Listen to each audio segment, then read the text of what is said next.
Cube Radio. Salut, c'est Charles Dran avec l'équipe dans 5 minutes. On s'intéresse aux sciences, à l'histoire et à l'actualité.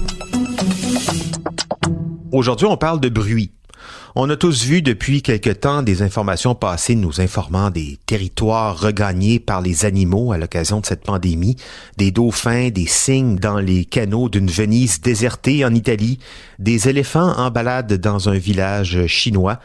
Il s'agissait bien sûr de fausses nouvelles, rien de ça n'était totalement vrai.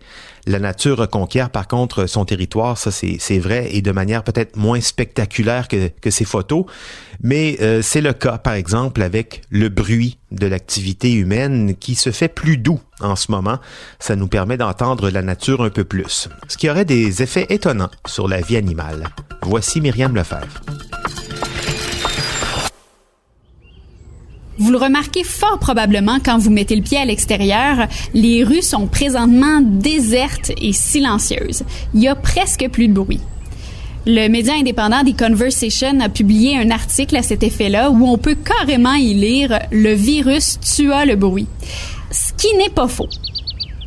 On compte dans notre paysage sonore 3 grandes catégories de sons. La biophonie, l'ensemble des sons produits par les êtres vivants, par exemple le chant des oiseaux. La géophonie, les sons qui proviennent d'éléments naturels mais non vivants, par exemple le tonnerre, la pluie ou le vent. Et l'anthropophonie, l'ensemble des sons liés aux activités humaines. Vous vous imaginez bien, depuis qu'on est tous en confinement à l'échelle mondiale, la géophonie tend à prendre plus de place que l'anthropophonie. La société produit beaucoup moins de bruit, réduction drastique du trafic routier, du transport ferroviaire, aérien et naval même. C'est quelque chose de tout à fait inédit. C'est une situation acoustique inédite. Concrètement, ce qui se passe est assez simple. Avec les sons de la nature que l'on entend de nouveau, qui réapparaissent en quelque sorte, le paysage sonore passe d'une basse fidélité, lo-fi, à une haute fidélité, hi-fi. Mais pour les animaux, ce qui se passe est assez particulier.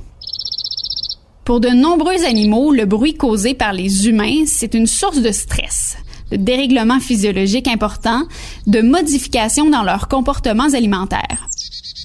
C'est aussi une perte de vigilance face à leurs prédateurs. On les empêche en quelque sorte d'entendre le bruit que leurs prédateurs font en s'approchant d'eux.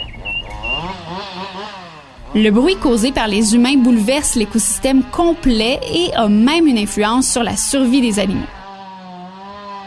On pourrait donc penser qu'un paysage sonore dépollué ou soustrait de son anthropophonie pourrait augmenter la survie des animaux, faciliter leur reproduction et leur proposer des environnements naturels en meilleur état pour le temps du confinement.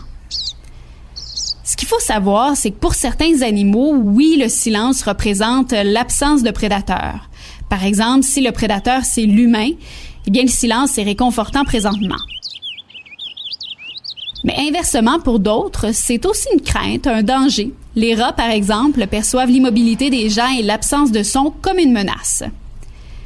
Bref, des bouleversements multiples, et il y a des scientifiques qui se penchent sur le sujet présentement et qui testent les impacts de l'anthropophonie sur le comportement des animaux et leur écosystème. Dans le parc naturel régional du Haut-Jura, en France, on a installé des magnétophones depuis 1 an et demi sur le territoire et on continue de le faire présentement, ce qui va donc mener les scientifiques à pouvoir comparer la structure et la dynamique acoustique du parc avant, pendant et après le confinement. Il y a également un projet baptisé The Silent Cities, les villes silencieuses, mené par 4 chercheurs de Marseille, Toulouse et Brest en France et de Bristol au Royaume-Uni, qui collectent des données sonores dans les villes en confinement et comparent les niveaux de son. Ils dénotent d'ailleurs de 50 à 90% moins de bruit dans certaines villes. Par exemple, à Toulouse, la veille du confinement, et à la même heure et au même endroit 4 jours après le début du confinement.